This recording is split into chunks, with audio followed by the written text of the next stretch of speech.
के हाम्रा पुर्खा असभ्य जङ्गली नै थिए त? संसारमा सबभन्दा धनी भाषा संस्कृत हो। विचार नभएको मान्छे हुँदैन, विचार नभएको समाजै हुँदैन। गायत्री छन्दमा लेखेका मन्त्र बिहान पढ्ने हो। बाहुन छेत्रीसँग त केही पनि छैन, फटै छ नि त। पुराण हामीले कथा भनाइ गर्ने गइयो, जुन पुराणले जातीयताको कुरा गर्छ, छुवाछुतको कुरा गर्छ, भेदभावको कुरा गर्छ। महात्मा गान्धीले स्वयं प्रत्येक दिन उहाँले आन्दोलन पछ्याएर गीता पढ्नुहुन्थ्यो। अर्थै नबुझिकन वेद पढियो। नबुझिकन वेद पढ्नुको कुनै अर्थ छैन। ज्योतिष भनेर जुन अहिले बजारमा छ, यो फलित ज्योतिष हो। यसले ज्योतिष शास्त्रलाई बदनाम गरेको छ। ब्रुनोले, ग्यालिलियोले जब पृथ्वी गोलो छ भने पश्चिमका चर्चले अब ब्रुनोलाई जिउँदै जलायो। हाम्रो शुक्र नीति अनुसार त सरकारको विरोध गर्नेलाई झुन्ड्याउनुपर्छ। रकेट पठाउँदा माथि एउटा ध्वनि आउँछ, त्यो ध्वनि उनीहरूले सुन्दै जाँदा त्यहाँ त ओम भन्ने शब्द आइरहेको। विश्वविद्यालयको ज्ञान क्षेत्र नै त्यो देशको चाहिँ के भन्दाखेरि मेरुदण्ड हो, त्यो देशको गौरव हो। किरो पनि हाम्रै दाजुभाइ हो। त्यो किरोभित्र पनि चेतना छ। त्यसबाट किरो मैले मार्नु हुँदैन। वेदले यो विभेद गर्दैन। वेद पढ्न सबैलाई छुट छ। वेदको ज्ञान मानवका लागि ज्ञान हो। वेदलाई बाँडेका कारण ती व्यक्तिको नाम वेदव्यास भयो। प्राण भनेको मुख्य वायु हो। ब्रह्मको अर्थ ज्ञान हो है। ब्रह्मको अर्थ बाहुन होइन है। यो ज्ञान बाहुन, छेत्री, वैश्य, शूद्र सबैका लागि हो भनेको छ। भनेपछि शूद्रले पढ्नुहुन्न भन्ने कहाँ छ ल भन्नु? वेदको सबभन्दा महत्त्वपूर्ण कुरा उच्चारण हो है। सबै पुराणहरूको आधार, सबै तपाईँको चाहिँ दर्शनको आधार त वेद पो रहेछ। राम्रो काम गरे रहेछ भने अर्को राम्रो परिवारमा जन्म लिन्छ, गलत काम गरे रहेछ भने रुख बिरुवा, किरा, गुहे किरा होइन, विभिन्न चाहिँ के भन्दा किराका रूपमा जान्छ। वेदको अर्को नाम ब्राह्मण हो। वेदका बारेमा लेखिएको हुनाले त्यसलाई ब्राह्मण ग्रन्थ भनिएको। 4000 वेदका ज्ञान चाहिँ मन्त्रहरू हुन्। ती 4000 वेदका मन्त्रहरूका आधारमा रहेर समग्र पूर्वीय दर्शनको विकास भएको। जसले वेदलाई प्रमाण मान्दैन, आफ्नो प्रमाण विकास गरेको छ, त्यो नास्तिक दर्शन। मान्छे विचारबाट निर्देशित हुन्छ। विचारलाई उसको संस्कृतिले दोहोऱ्याउँछ। जस्तै कविता लेखेको भनिन्छ नि, मन्त्र लेखेको भनिँदैन, मन्त्र देखेको भनिन्छ। हामीले वेद मन्त्र पढ्यौँ मात्रै त्यसको अर्थ कसैलाई थाहा भएन।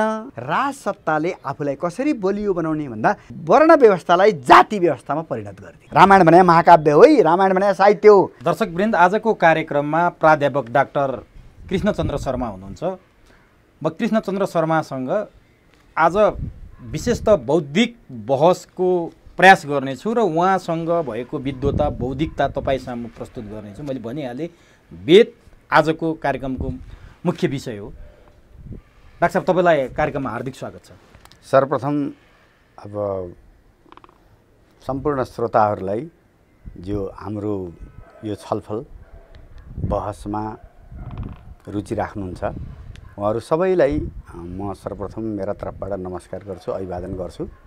र अब यो विषय जो उहाँले उठान गर्नुभएको छ, यो अत्यन्त चाहिँ महत्त्वको विषय छ। अब यसलाई हामी क्रमशः बुँदागत रूपमा छलफल बहस गर्नेछौँ। डाक्टर साहबको कुरा गर्दाखेरि गुल्मीमा जन्मिनुभयो। अहिलेको साबिकको के भन्नुभएको थियो? बौवा रुरु गाउँपालिका वार्ड नम्बर 5 बमगामा जन्मिनुभयो। बुटवल बहुमुखी क्याम्पसको क्याम्पस प्रमुख, क्याम्पस चिफको जिम्मेवारी वहन गर्दै अहिले त्रिभुवन विश्वविद्यालयको अङ्ग्रेजी केन्द्रीय विभागमा कार्यरत हुनुहुन्छ। त्यसको प्रमुखको जिम्मेवारी पनि सम्हालिसक्नु भएको छ। धेरै अनुभव बटुल्नुभयो। धेरै विद्यार्थीहरूलाई विद्यावारिधि पनि गराइसक्नु भएको छ। हाम्रो यो कार्यक्रममा मूलतः धेरैजसो आर्थिक र राजनीतिक बहसमा चर्काचर्की हुने गर्थ्यो। आज त्योभन्दा अलिकति भिन्न खालको स्वाद दर्शकलाई दिने हाम्रो प्रयास भएको छ। डाक्टर साहबले अङ्ग्रेजी साहित्यमा विद्यावारिधि गरेको त हामीले भनिहाल्यौँ। तर अङ्ग्रेजी साहित्य र पूर्वीय दर्शन पूर्व र पश्चिम नै हुन् भन्ने तरिकाले बुझ्छ समाजले। तैपनि डाक्टर साहबले त्यो हुँदाहुँदै पनि फेरि पूर्वीय दर्शनलाई अँगालेर अगाडि बढ्नु भएको छ। त्यसैमा आत्मसन्तुष्टि लिइरहनु भएको छ। मैले सबभन्दा पहिला वेदमा प्रवेश गर्नुभन्दा पनि अगाडि दर्शनबाट म प्रवेश गर्न चाहन्छु। खासमा दर्शन भने के हो डाक्टर साहब? दर्शन भनेको सबभन्दा पहिलो हेराइ, बुझाइ, दृष्टिकोण है। अङ्ग्रेजीमा फिलोसफी भन्छ, फिलियोसफिया, यो दुईटा शब्दबाट बन्छ। त्यो भनेको चाहिँ ज्ञानको प्रेम है। त्यसो भएको हुनाले यो ज्ञानको प्रेम हो। र मूलतः म को हुँ, यो संसार के हो, मेरो र यो संसारको के सम्बन्ध छ, र यो संसार कसरी चल्छ, चल्ने तत्त्वहरू के हुन्, त्यो भौतिक तत्त्वले चल्ने हुन् कि भौतिक तत्त्वभन्दा परको कुनै चेतनाको तत्त्व पनि त्यसमा समावेश छ। यिनै कुराहरू मानव जीवन, यो संसार, मानव जीवनको उद्देश्य, सुख दुःख र जीवनको उद्देश्यलाई परिपूर्ति गर्नका लागि प्रयोग गरिने अध्ययन, अध्यापन, अब अनुसन्धान, यी सबै विषयको जुन ज्ञानको क्षेत्र हो यसैलाई दर्शन भनिन्छ। र त्यो एउटै शब्दमा भन्ने हो भने संसार हेर्ने दृष्टिकोण। अनि यसलाई चाहिँ नि सजिलो ढङ्गबाट जस्तो दर्शन भन्दा बित्तिकै मान्छेहरू अत्तालिन्छन् कि के न हो, यो ठुलै कुरो पो हो कि पढे लेखेका विद्वानहरूको लागि मात्रै हो दर्शन, ऊ दर्शनशास्त्री हो, ऊ दर्शनको कुरा गर्छ भन्छन् झ्याट्ट, मान्छेहरू अत्तालिन्छन् क्या। दर्शनलाई सहज र सरल ढङ्गबाट कसरी बुझ्ने? प्रत्येक मान्छेको आफ्नो जीवन हेर्ने, संसार हेर्ने आफ्नो दृष्टिकोण हुन्छ र त्यो दृष्टिकोण हाम्रो समाजमा जुन प्रचलित मान्यताहरू छन् ती प्रचलित मान्यताबाट हामी निर्देशित हुन्छौँ। जस्तै हामी हिन्दू समाजमा जन्म्यौँ अथवा बौद्धिस्ट समाजमा जन्म्यौँ भने हाम्रा बाबुआमाका व्यवहारहरू, हाम्रा समाजमा चाहिँ के भन्दाखेरि चल्ती चलनका जुन नीति नियमहरू छन्, हाम्रा चाडबाडहरू छन्, हाम्रो चाहिँ खुसी मनाउने तरिकाहरू छन्, त्यसैको माध्यममा हामी हुर्किया हुनाले हामी त्यसबाट परिचित हुन्छौँ भने हामी अर्को समाजमा जाँदा त्यो समाजका मान्छेले अलि हामीभन्दा फरक तरिकाले चाहिँ उनीहरूको हुर्काइ, उनीहरूको चाहिँ जीवन बुझ्ने फरक भएको हुनाले विभिन्न समाजका संसार हेर्ने, जीवन हेर्ने, जीवनको खुसीलाई प्राप्त गर्ने माध्यमहरू फरक फरक हुन्छन्। त्यसबाट चाहिँ संस्कृतिका भिन्नताहरूले दर्शनको भिन्नतालाई देखाउँछ। जस्तै उदाहरणका लागि अब नेपाल र इन्डियामा हामीलाई खास फरक पर्दैन, किनभने यी दुईटै हिन्दू र बुद्धिस्ट चाहिँ समाज भएका र यहाँको दर्शन पनि, यहाँको चेतना पनि हिन्दू र बौद्ध चाहिँ के भन्दाखेरि चिन्तनबाट प्रभावित भएको हुनाले हामीलाई खास गरिकन नेपाल, भारत, श्रीलङ्कामा जाँदा विदेशमा खास गए जस्तो लाग्दैन। तर हामी जब युरोपमा जान्छौँ, अमेरिकामा जान्छौँ, अस्ट्रेलियामा जान्छौँ अथवा अरबमै जान्छौँ, हामीलाई अलिकति भिन्नता महसुस हुन्छ। किन भन्दा उनीहरूको समाज, त्यहाँ हुर्केका मान्छे, उनीहरूको मान्यता हाम्रोभन्दा फरक छ। त्यसो भएको हुनाले दर्शनलाई सजिलो गरी बुझ्दा प्रत्येक मान्छेको आफू हेर्ने, समाज हेर्ने, संसार हेर्ने दृष्टिकोण हो र त्यो दृष्टिकोण समाजले निर्माण गर्छ, संस्कृतिले निर्माण गर्छ र हाम्रा पिता पुर्खादेखि चल्दै आएका मान्यताले निर्माण गर्छ। यसले मानव जीवनमा चाहिँ कस्तो अर्थ राख्छ, कस्तो सम्बन्ध राख्छ? दर्शन र मानव जीवनको सम्बन्ध के छ? विचार नभएको मान्छे हुँदैन, विचार नभएको समाजै हुँदैन, है कि? त्यसो भएको हुनाले प्रत्येक राष्ट्रको अत्यन्त गौरव र महत्त्वको विषय भनेकै उसको चिन्तन प्रणाली हो। जस्तै अमेरिकाको अहिलेको गौरव भनेको नासा, हेर्नुहोस् है। अब बेलायतको अहिलेको गौरव भनेको अक्सफोर्ड विश्वविद्यालय, केम्ब्रिज विश्वविद्यालय, किनभने त्यहाँनिर चिन्तन, मनन, विश्लेषण। अब अहिले भन्नुहोस् न, कोरोनाको विषयमा संसारमा चाहिँ के भन्दाखेरि अब मान्छेहरू छटपटाइरहेका छन्। अक्सफोर्ड विश्वविद्यालयले त्यहाँको चाहिँ के भन्दाखेरि मेडिसिन डिपार्टमेन्टले गम्भीर ढङ्गले चाहिँ त्यसका विरुद्ध खोप निर्माणमा लागिरहेको छ र यसरी विश्वविद्यालयको ज्ञान क्षेत्र नै त्यो देशको चाहिँ के भन्दाखेरि मेरुदण्ड हो, त्यो देशको गौरव हो। हाम्रो देशमा पनि हामीले कुरा गर्दा हिजो भानुभक्त हाम्रा मान्छे हुन् भन्दा भानुभक्तको चेतनाको कारणले, हेर्नुहोस् है, र त्यसपछि पनि लक्ष्मीप्रसाद देवकोटालाई हामीले कुरा गर्दा उनको चेतनाको कारणले र उनले हामीलाई देखाएको चाहिँ के भन्दाखेरि ज्ञानका कारणले हामीले कहीँ संसारमा बोल्दा हाम्रा गौरव यी हुन् भनेर हामी भन्छौँ नि, है। त्यसो भएर ज्ञान नै प्रत्येक देश समाजको चाहिँ के भन्दाखेरि प्रतिनिधि गर्ने वस्तु हो र ज्ञानको आधार भनेको दर्शन हो। तपाईँले नि जस्तो अङ्ग्रेजी साहित्यका चर्चित साहित्यकारहरू, सेक्सपियरको भनौँ होइन, त्यसपछि आएर जोन मिल्टनको, अनि भर्जिनिया वुल्फ, टिएस इलियटको त्यस्ताको साहित्यहरू तपाईँले पढ्नुभयो। हजुर। अनि मार्क्सवाद, नवमार्क्सवाद, त्यसपछि आएर विमर्शवाद, यस्ता यस्ता नारीवादमा रमाउनु पर्ने मान्छे आज पूर्वीय दर्शनका वेद, उपनिषद र पूर्वीय दर्शनहरूको बारेमा चाहिँ तपाईँ गहिरोसँग अध्ययन गर्नुभयो, त्यतातिर लाग्नुभयो, त्यसलाई सर्लक्कै छोडेर यतातिर चाहिँ कसरी सम्भव भयो? यो किन यसो तपाईँले चाहिँ 180 डिग्रीमा परिवर्तन भन्छन् नि, उताबाट यता, ठ्याक्कै चाहिँ कसरी यस्तो सम्भव भयो? होइन, अब यसलाई यसरी बुझ्दा उपयुक्त हुन्छ जस्तो लाग्छ। अब ज्ञान पूर्वको होस् कि पश्चिमको होस्, त्यो ज्ञान नै हो है। र त्यसो भएर अब साहित्यकारले पनि एउटा विचार बोक्छ, साहित्यकारले नै समाजको संस्कृति बोक्छ। त्यसो भएर साहित्य संस्कृति र विचारबाट अलग हुँदैन। त्यसो भएर पश्चिमको साहित्य पढ्दाखेरि मैले उनीहरूको विचार, उनीहरूको दर्शन बुझेँ।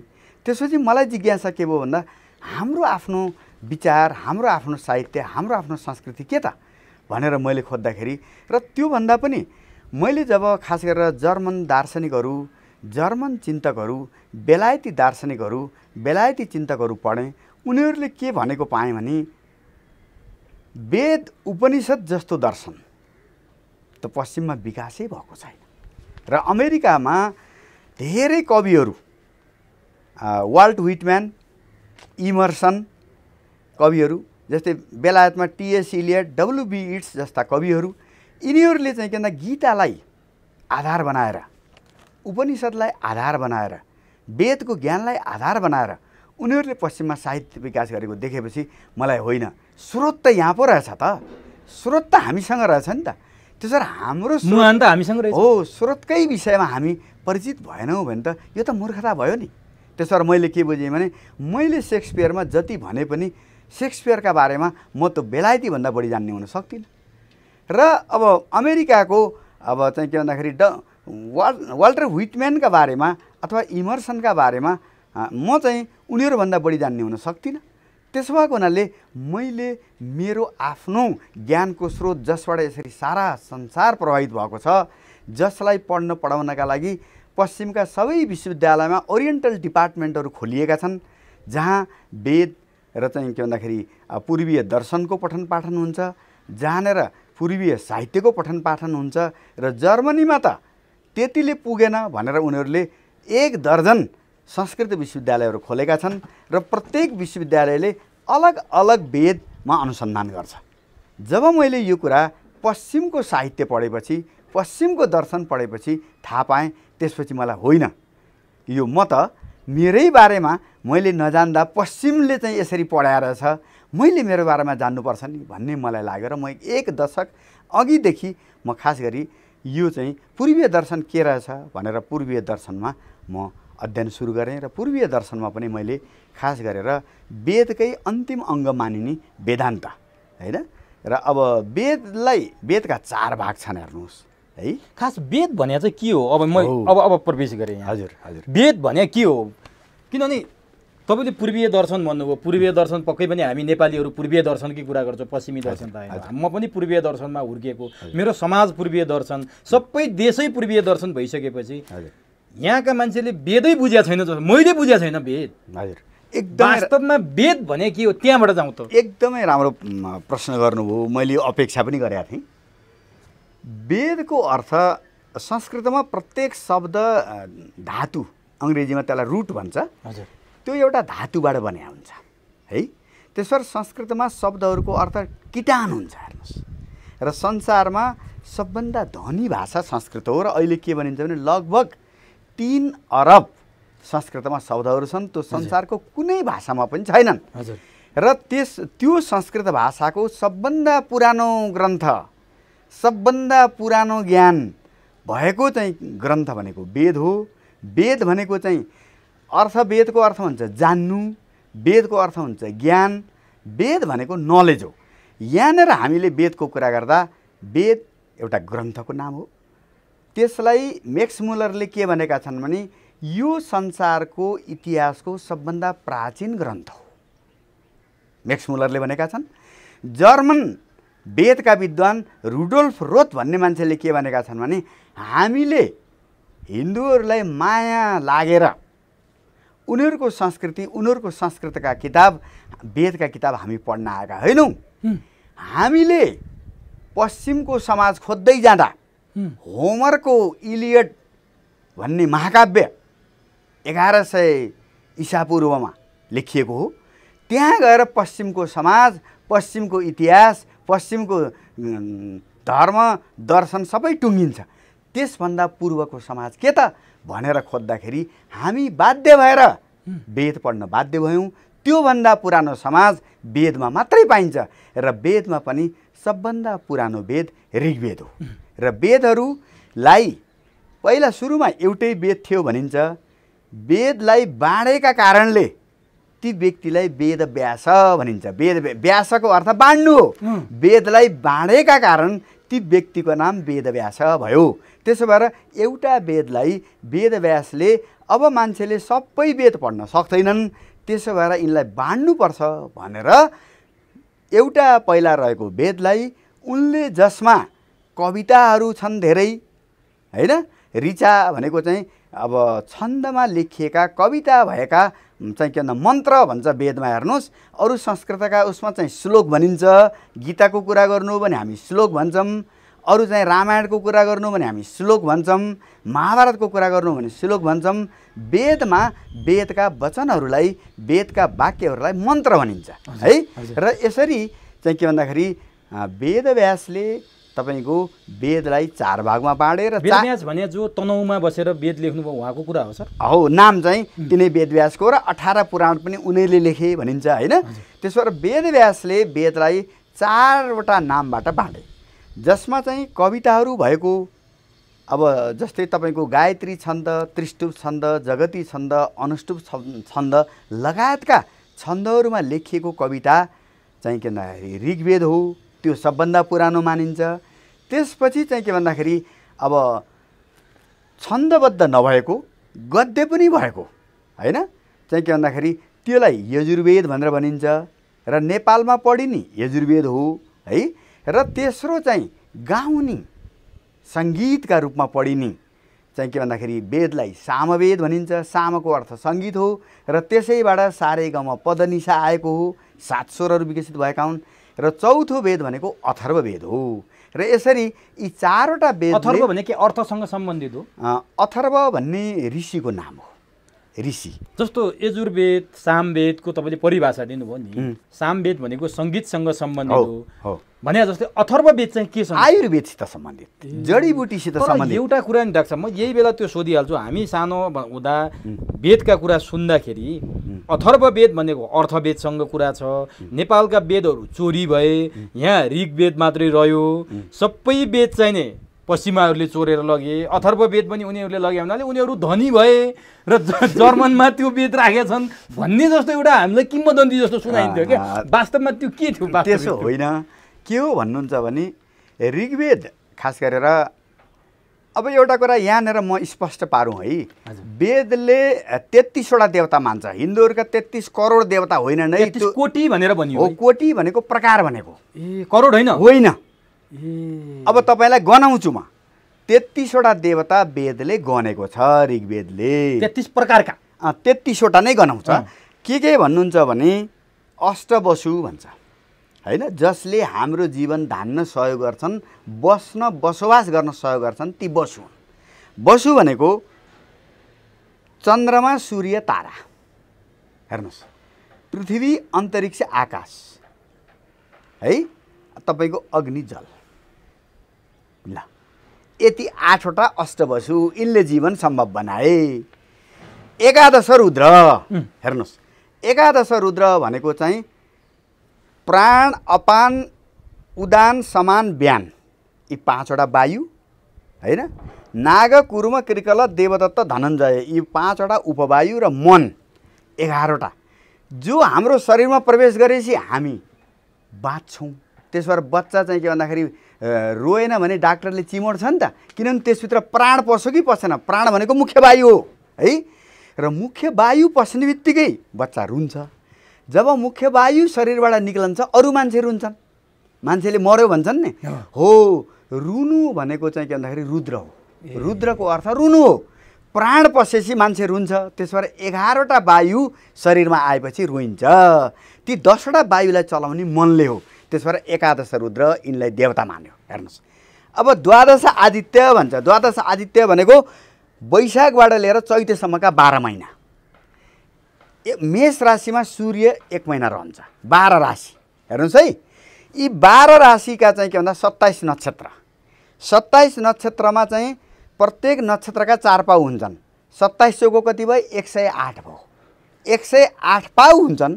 त्यसबाट स्वामी 108 फलाना भनेर लेखिन्छ नि हो त्यो यो नक्षत्रको 108 पाउ भने हो सारा संसारको सृष्टि सारा संसारको चाहिँ ऐश्वर्य वैभव ज्ञान ती 27 नक्षत्रका 4 पाउले 108 हुन्छन् त्यसैको 12 राशि हुन्छ ती 12 राशिसित 9 ग्रह गाँसिएका हुन्छन् ती सबैलाई संयोजन सूर्यले गर्ने भएको हुनाले द्वादश आदित्य ल हेर्नुहोस् है 12 सूर्य 11 रुद्र 8 वसु र इन्द्र र प्रजापति इन्द्र भनेको शासक तपाईँ आफ्नो शरीरको शासक हो कि होइन उठ भन्दा तपाईँ उठ्नुहुन्छ बस भन्दा बस्नुहुन्छ परिवार चलाउने बाउ हुन्छ बाउ शासक भयो हाम्रो देशमा प्रधानमन्त्री राष्ट्रपति छन् यी इन्द्र हुन् प्रजापति भनेको जन्मदाता हेर्नुहोस् सबैको जन्मदाता प्रजापति हुन्छ बाउ हाम्रा प्रजापति हुन् हो यसरी यी 33 वटा देवतालाई वेदले 33 कोटी देवता भनेको छ र वेदले के भन्छ भने अर्को कुरो यजुर्वेदको 32 अध्याय सबै मान्छेले पढ्नुपर्छ र त्यसमा के भनेको छ भने म नै चन्द्र हुँ म नै सूर्य हुँ म नै वायु हुँ म नै प्राण हुँ म नै वसु हुँ म नै इन्द्र हुँ र म भनेको को हुँ त भन्दा म एक्लै छु त्यसो भएर वेदले सबैको नियन्ता एउटा हो त्यसलाई ब्रह्म भनेको छ ब्रह्मको अर्थ फेरि वेद हो है हेर्नुहोस् ब्रह्मको अर्थ ज्ञान हो है ब्रह्मको अर्थ बाहुन होइन है बाहुन भनेकै जान्ने भनेको हो हेर्नुहोस् वेदको अर्को नाम ब्राह्मण हो ब्राह्मणको अर्थ भनेको ज्ञान हो है त्यसो भएर जसले ज्ञान राख्दछ त्यो बाहुन भने हो त्यसो भएर ऋग्वेदका हिसाब किताबले जसले अध्ययन गर्दछ जसले अनुसन्धान गर्दछ जसले पठन पाठन गर्दछ त्यो ब्राह्मण हो त्यसो भएर अहिले हाम्रो संसारभरि वैज्ञानिकहरू संसारभरि यी प्रोफेसरहरू पढाउनेहरू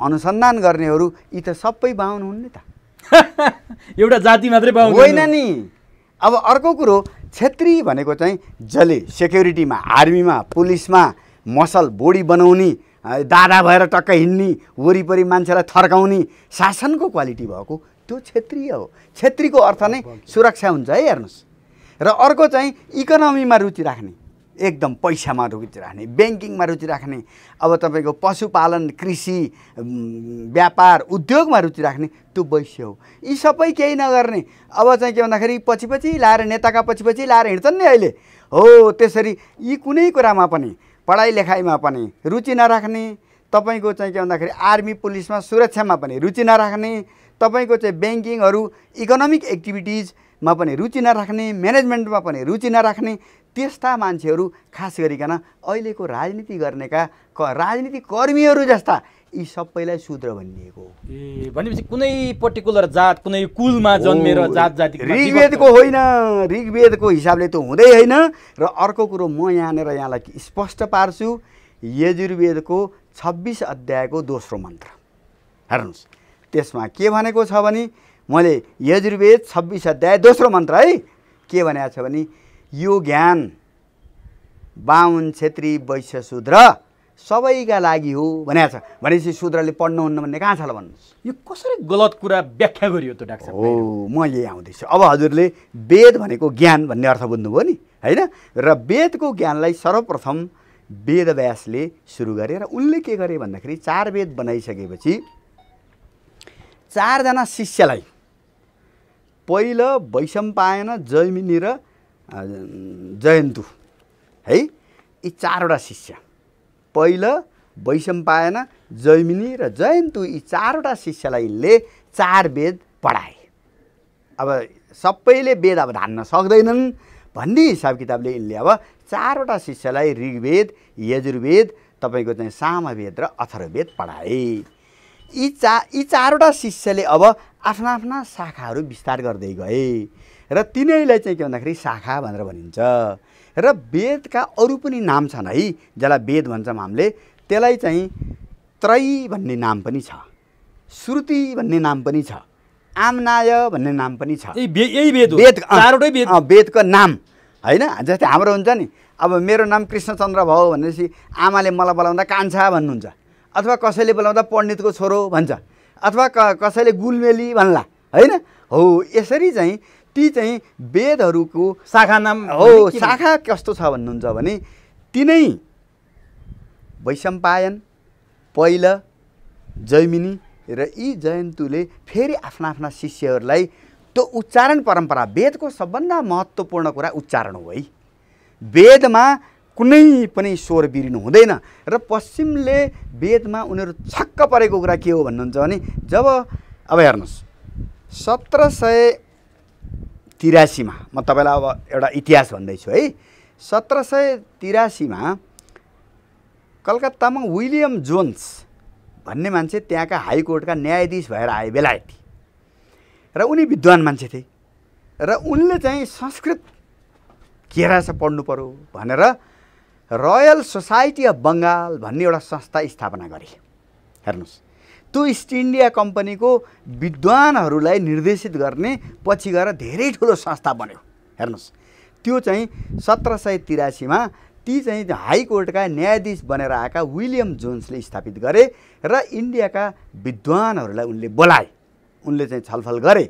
छलफल गरिसकेपछि अब संस्कृत पढ्ने परम्परा इस्ट इन्डिया कम्पनीले आफ्ना शासकहरूलाई सुरु गरायो। हेर्नुहोस्, न्यायाधीशले सुरु गरे नि, र उनले कालिदासका सबैजसो नाटकलाई अङ्ग्रेजीमा उल्था गरे।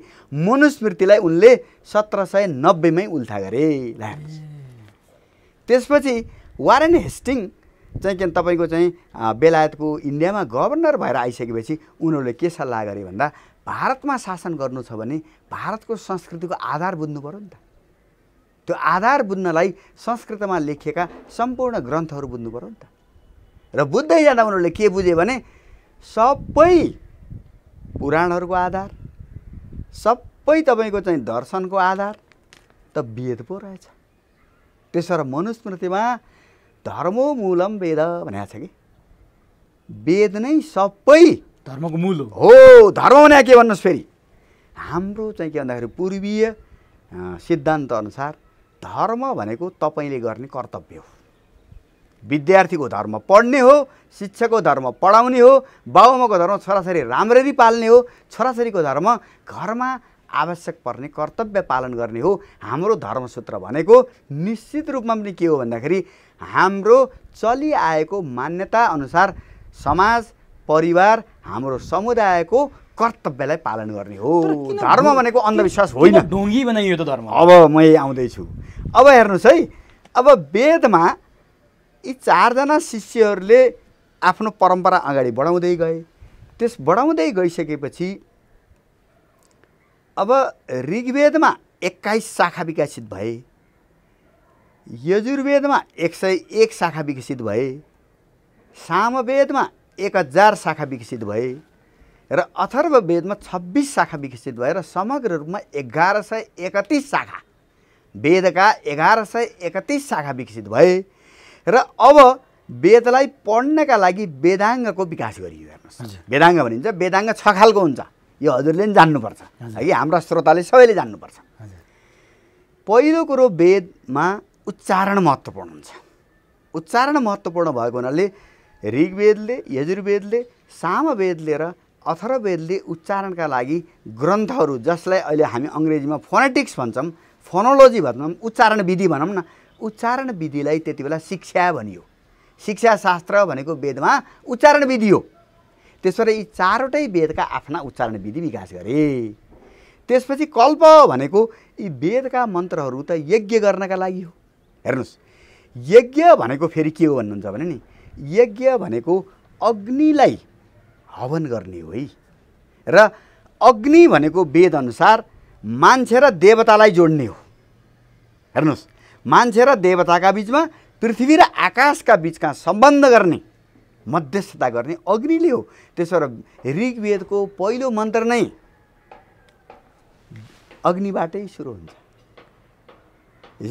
त्यसो भएको हुनाले वेदको आधा वेद अग्निकै बारेमा छ। अग्निलाई त्यति बेला अग्नि चाहिँ तपाईँको चाहिँ काठहरू मथेर, ढुङ्गा मथेर तपाईँको अग्नि बालिन्थ्यो। त्यो प्रक्रिया छ वेदमा। हेर्नुहोस्, अग्नि स्थापना भन्दा जसलाई भनिन्छ। अहिले नि पूजामा चाहिँ के भन्दाखेरि तपाईँको चाहिँ एउटा कुण्ड बनाएर अग्नि राखिन्छ नि, वेदी बनाएर है। हो, त्यो यजुर्वेदमा त अध्यायका अध्याय छन्, कसरी त्यो वेदी बनाउने, वेदी कति चाक्लो हुनुपर्छ, हवन कुण्ड कति अग्लो हुनुपर्छ, त्यसबाट तपाईँको चाहिँ जियोमेट्री भनेर जुन म्याथमेटिक्समा भन्छौँ, जियोमेट्रीको प्र्याक्टिस यजुर्वेदमा पाइन्छ। त्यहाँ ठ्याक्कै तपाईँ इन्च टेपले नापेर बनाउने हो र रेखी हाल्ने जुन चलन छ यज्ञमा, त्यो रेखी पनि जियोमेट्री हो। हेर्नुहोस्, र यसरी 1131 शाखा विकसित भएकोमा तिनीहरूले चाहिँ अब वेद त धेरै विकसित भयो, यसलाई कसरी पढ्ने, यसलाई सुरक्षित कसरी गर्ने भन्दा उनीहरूले नम्बर 1 यसको ध्वनि सुरक्षित हुनुपर्छ, त्यसका लागि शिक्षाशास्त्र हुनुपर्छ भनेर विकास गरे। 2 नम्बरमा प्रत्येक मन्त्र कुन उद्देश्यका लागि पढ्ने भनेर कल्पशास्त्रको विकास गरे। तेस्रोमा चाहिँ के भन्दाखेरि व्याकरण, प्रत्येक संस्कृतको शब्दको निर्माणको प्रक्रिया छ, धातु हुन्छ, प्रत्यय हुन्छ, प्रत्ययको सम्बन्ध के हो भनेर त्यो चाहिँ व्याकरणको विकास भयो।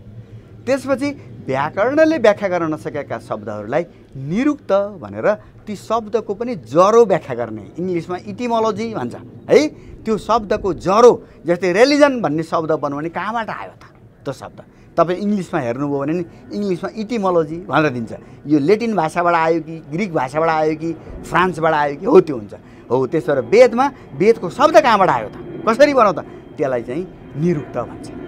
त्यसपछि छन्द, वेदमा प्रत्येक चाहिँ मन्त्रका छन्द छन्, त्यो छन्दको ज्ञान हुनुपर्छ, वेद जान्नका लागि छन्द जान्न पर्यो।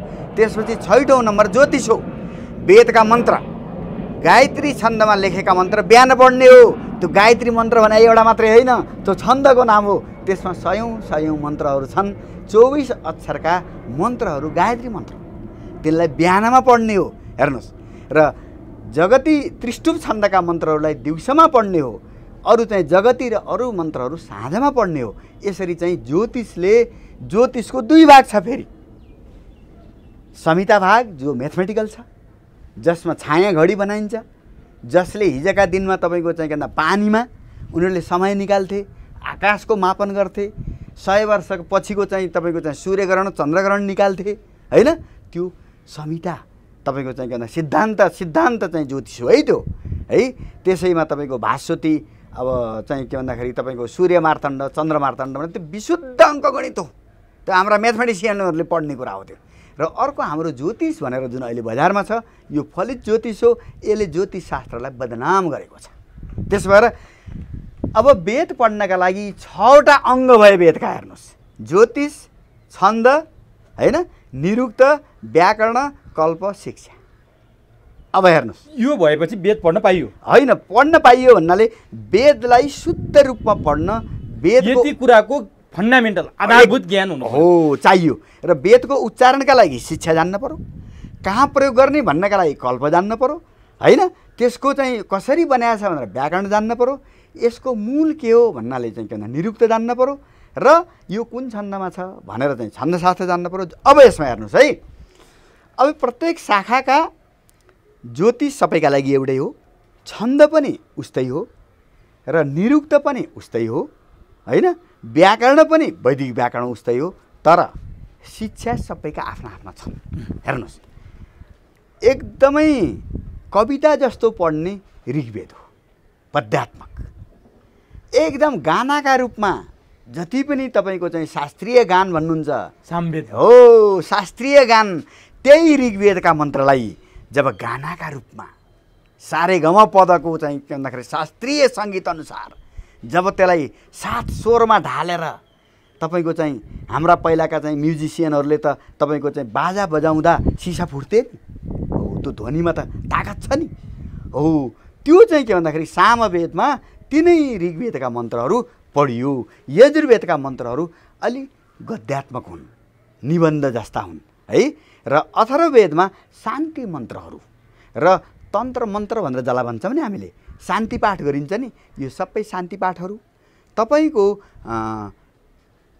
जडीबुटी सम्बन्धी, रोग सम्बन्धी वेदमा अथर्ववेदमा सबभन्दा पहिला रोग विषय कुरा र रोग निदानका लागि जडीबुटीको कुरा छ। र त्यसैलाई फेरि हेर्नुहोस् है, यी 4 वेदका 4वटा उपवेद छन् जो हजुरले यहाँ कुरा गर्नुभएको थियो नि, ती उपवेद हुन्।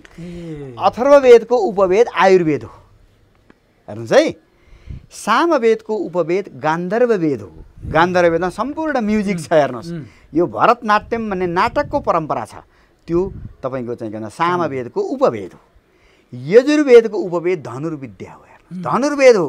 त्यसो भएर यजुर्वेदमा हतियार चलाउने कुरा, हेर्नुहोस्, हतियार बनाउने कुरा यजुर्वेदमा छ र ऋग्वेदमा अर्थवेद र स्थापत्यवेद, यजुर्वेदका दुईटा उपवेद छन्। तपाईँले भने जस्तै इकोनोमिक्स पनि त्यहाँ छ। यही ऋग्वेदकै शाखालाई समातेर चाणक्यको इकोनोमिक्स आयो। यसैलाई समातेर शुक्रको चाहिँ के भन्छ शुक्र नीति आयो। शुक्र नीति पनि पुरानो वेद अनुसारको इकोनोमिक्स हो। हेर्नुहोस्, अब बृहस्पतिको इकोनोमिक्स आयो। हेर्नुहोस्, अब मैले अलिकति यहाँनिर के रोक्न खोजेँ, जस्तो यो त पूर्वीय दर्शनमा आधारित छन् यी वेदहरू। हजुर, हाम्रै हुन्, हाम्रै सम्पत्ति हुन्। अहिले पश्चिमाहरूले पनि यो वेद पढ्न थाले।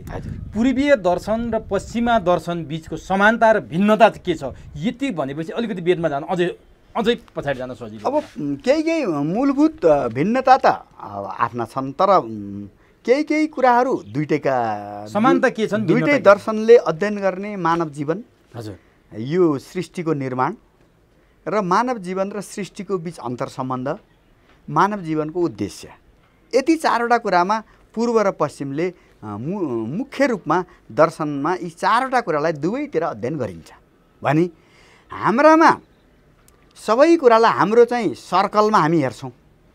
हाम्रोमा त चाहिँ के भन्दाखेरि तपाईँको विष्णुको चक्र भने त्यो चाहिँ सर्कलको प्रतिबिम्ब हो नि। हाम्रोमा त 84 लाख यो नि भनेको छ नि। हाम्रो घुमेर चल्छ। हेर्नुहोस् है, त्यसो भएर साइक्लिक कन्सेप्ट भनेर अहिले जुन साइन्सले कुरा गर्छ नि, अर्थ रोटेसनमा जान्छ, तपाईँको चाहिँ सारा ब्रह्माण्ड ताराहरू रोटेसनमा जान्छन् भन्छ नि। यो त ऋग्वेदले उति बेलै हाम्रो त साइकलमा चल्छ, यो साइक्लिक हो। त्यसो भएर हाम्रो पश्चिमभन्दा फरक के भन्दा बाइबलले पृथ्वी चाहिँ के भन्दाखेरि चेप्टो छ भने हुनाले जब भूगोलवेत्ता ब्रुनोले ग्यालिलियोले जब पृथ्वी गोलो छ भने पश्चिमका चर्चले अब ब्रुनोलाई जिउँदै जलायो। बाइबलले चाहिँ के भन्दाखेरि पृथ्वी चेप्टो भनेकोमा यो बढी जान्ने भएर पृथ्वी गोलो भन्छ भनेर ग्यालिलियोले माफी मागे। ग्यालिलियोले के भने त्यति बेला बाइबलले के मान्छ भने एउटा परमेश्वर हुन्छ, एउटा परमेश्वरको शक्ति शत्रु शैतान हुन्छ। त्यो शैतान मेरो दिमागमा आयो। हाम्रो दिमागमा क्रिस्चियनिटी अनुसार एकातिर परमेश्वर छ, अर्कातिर शैतान छ। त्यसो भएर मस्तिष्कमा जहिले दुईटा खेल हुन्छन् क्रिस्चियनिटीको हिसाबले, होइन? त्यो शैतानले मलाई प्रभावित पारेको हुनाले म ग्यालिलियोले त्यति बेला प्रभुले बाइबलमा भनेको कुरा बिर्सेर मैले चाहिँ पृथ्वी गोलो छ भने हजुर माफी पाऊँ भनेर ग्यालिलियोले भनेपछि त्यसलाई अङ्ग्रेजीमा रिक्यान्टेसन भन्छ। रिक्यान्टेसन भनेको क्षमा प्रार्थना गरेपछि बल्ल छोड्यो भने हाम्रो वेदले सबै कुरा चक्रवत छ। हाम्रो जीवन पनि चक्रवत छ, घुमिरहेको छ। हामी कहिले ढुङ्गामुढा हुन्छौँ, कहिले तपाईँको चाहिँ हेर्नुहोस्, अहिल्या गौतमकी पत्नी ढुङ्गो बनिन्, रामले खुट्टा राखेपछि जिउँदी बनिन्। हेर्नुहोस्, र विष्णुका पार्षदहरू जय विजय अहङ्कारले गर्दा चाहिँ दुईटा चाहिँ रुख बने। जब चाहिँ के भन्दाखेरि यशोदा मैयाले कृष्णलाई मुख खोला त, तिमी साह्रै बदमास भयो, तिमीले माटो खान थाल्यौ भनेपछि उनले टक्क मुख खोल्दाखेरि त त्यहाँभित्र सारा संसार देखेपछि उनी आत्तिन्, होइन? आमा आत्तिन् भनेर उनले चाहिँ के भन्दाखेरि त्यो उनलाई बाँधेकी थिइन्। त्यति बेला साह्रै बदमास भयो छोरो भनेर दुईटा रुखमा जुम्ल्या रुखमा बाँधेकी थिइन्।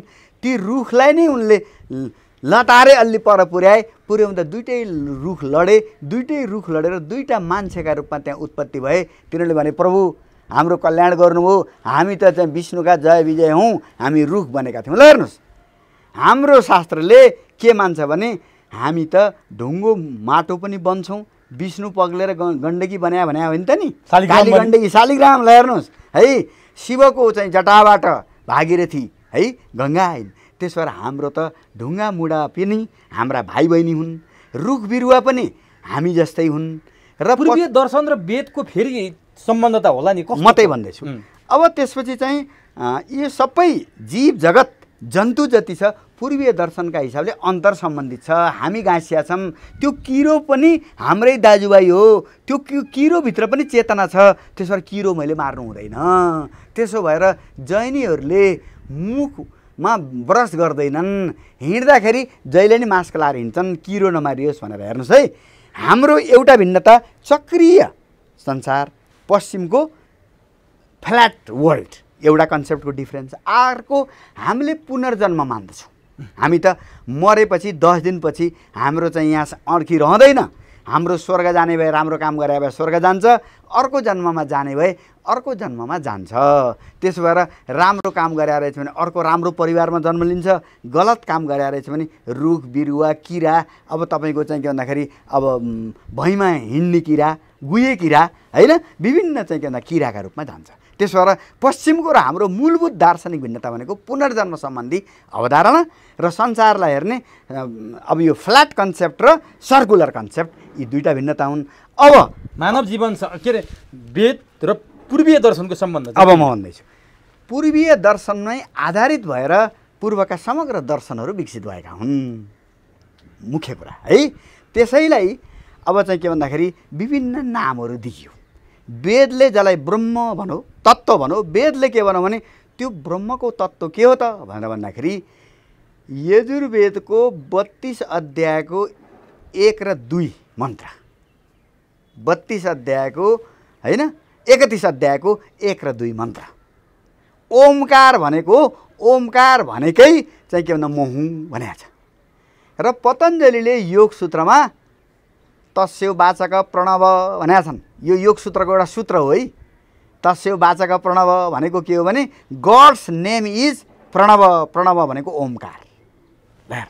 त्यसो भएर वेदले के भन्यो भाइ, अर्को एउटा 32 कै एउटा मन्त्रमा के भनेको छ भने न तस्य प्रतिमा अस्ति यस्य महत भनेको छ है। यो वेदकै मन्त्र हो 32 को 1 नम्बरमा। त्यसो भनेको के हो भन्दाखेरि